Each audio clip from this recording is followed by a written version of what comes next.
Blues, Rory Gallagher.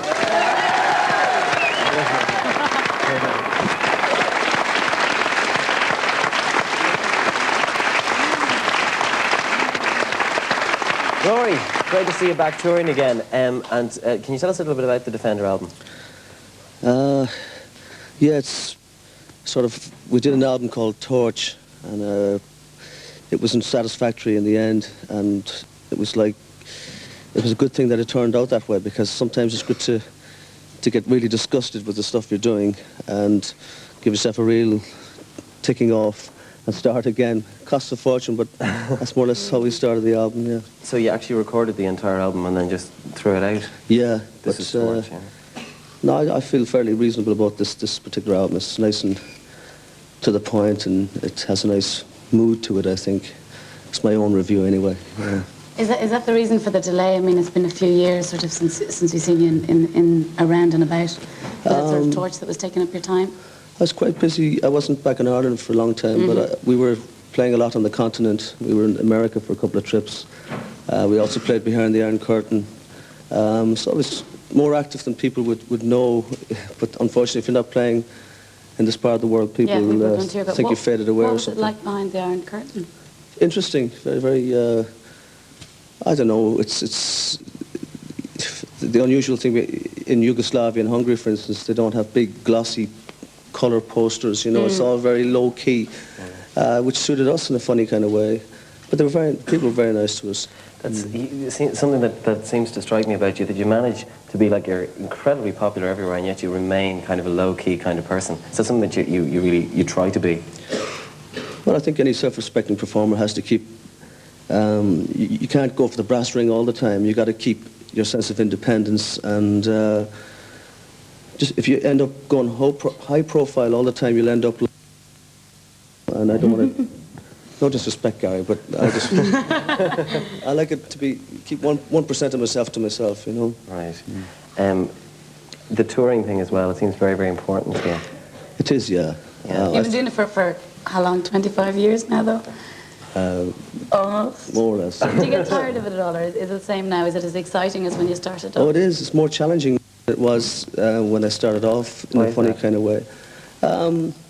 I think every now and then you think you've just achieved what you were aimed to go for in the start, but the longer you do it, and the more you find that you don't really understand the whole thing, the more you need to challenge yourself, and it's not just good enough to do a good concert tour or make 1 or 2 good albums, or you really have to keep pushing yourself further and further. Have audiences changed at all, do you think, over the years that you've been working? Well, the strange thing at the moment, we've got a peculiar mixture from very young people to... It's kind of a revival at the moment, isn't it? Well, it's a great mixture, which suits me fine. I always had that attitude. I think if you just have one cult audience, it's no use. A fashion sort of thing. Yeah, it goes, for a broad mixture of people. Just come out to the audience now. There's a gentleman up there in the middle. Question. Don't mean to speak behind your back. Apart from any pun on the album title, how much did it actually cost you to refresh Defender? It varies. Sometimes the guy can do it for £35, sometimes £50. It depends.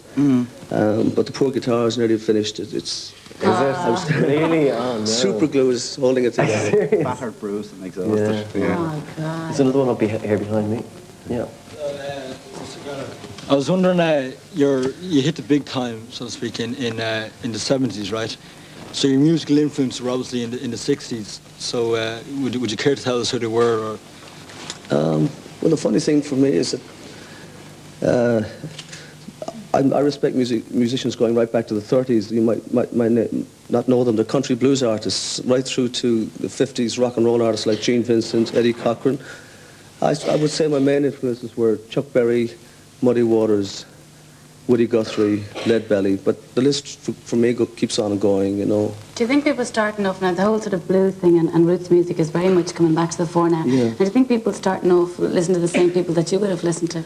I hope so. I think there's a touch of that, because if you're using electronic drum machines all the time, it's fighting against the natural heartbeat, you know, and I think that people, with all due respect to visual music, we call it. I think even very young people still get a kick out of a guy sitting on a chair playing natural music with his hands. Yeah, yeah. Is there anything new happening in blues, do you think? Anything exciting? Well, there's obviously the great success of Robert Cray and Stevie Ray Vaughan. But it's this evolving type of music, you know.